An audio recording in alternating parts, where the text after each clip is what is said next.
The city hummed below, a grid of electric light that never seemed to sleep. Li Wei stood on his balcony, his fingers locked around the metal railing. The cold steel bit into his palms, grounding him against the vast, indifferent sprawl of the skyline. Below, a couple walked through the plaza, their laughter rising in short, sharp bursts that vanished into the wind. He pulled his phone from his pocket, the screen casting a pale, artificial glow across his face. A notification flickered into view. A former classmate, now a senior executive. The name sat on the screen like an accusation. Li Wei stared at the text until the words blurred. The muscles in his hand went slack. The phone slipped from his grip, tumbling through the air before striking the concrete floor with a violent, hollow crack. He did not move to retrieve it. He turned away from the railing, walked past the shattered phone, and slammed the apartment door, leaving the silence of the room to settle over the wreckage. He walked until the rhythm of the city became a dull throb in the distance. His boots scraped against pavement that grew cracked and uneven, the streetlights thinning out until they were mere pinpricks in the dark. The air shifted, turning damp and heavy with the scent of wet earth and rotting leaves. He pushed through a dense thicket of overgrown bushes, the branches catching at his arms, until the world opened into a hidden grove. The silence here was absolute, pressing against his ears like deep water. In the center, beside a narrow, bubbling stream, sat an old man. He held a wooden stick, tracing patterns in the soft mud with a steady, rhythmic hand. Li Wei stopped, his chest heaving, the exertion of the long walk finally catching up to him. He stood there, a stranger in a place that seemed to exist outside of time. The old man did not look up, but his voice cut through the stillness. The path ends here, yet you keep walking. Li Wei slumped onto a mossy rock, his shoulders sagging under the weight of his own exhaustion. "I am 29, he said, his voice cracking. "I have no title, no savings, and no direction. I am a ghost in my own life." The old man pointed his stick at the stream. "Watch the current." Li Wei leaned forward. The water curled around a jagged rock, paused, then continued its descent. "Is the water failing because it must navigate the stone?" the old man asked. Li Wei shook his head. "It is just water."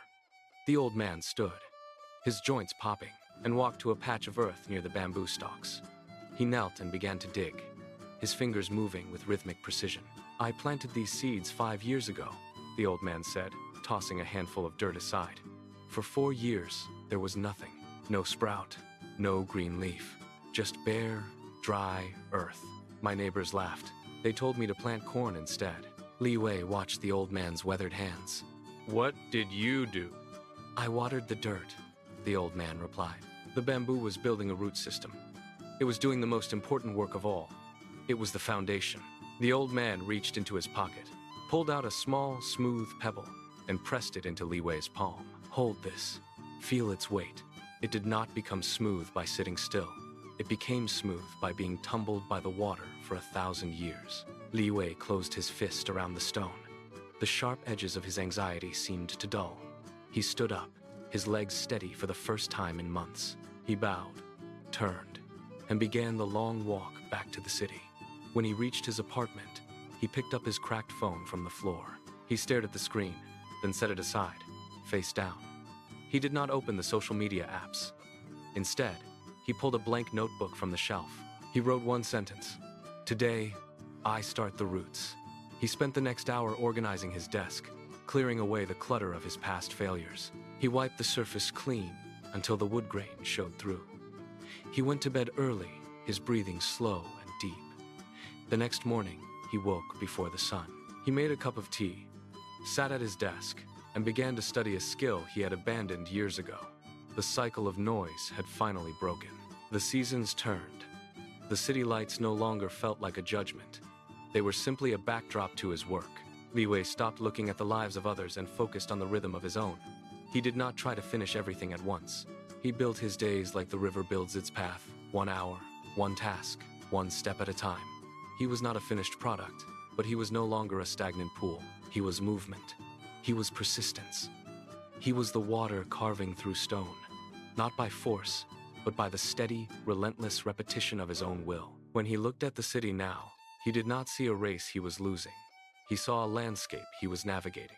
He sat at his desk, opened his notebook, and continued to write. The roots were deep. The path was his own. He was finally in motion.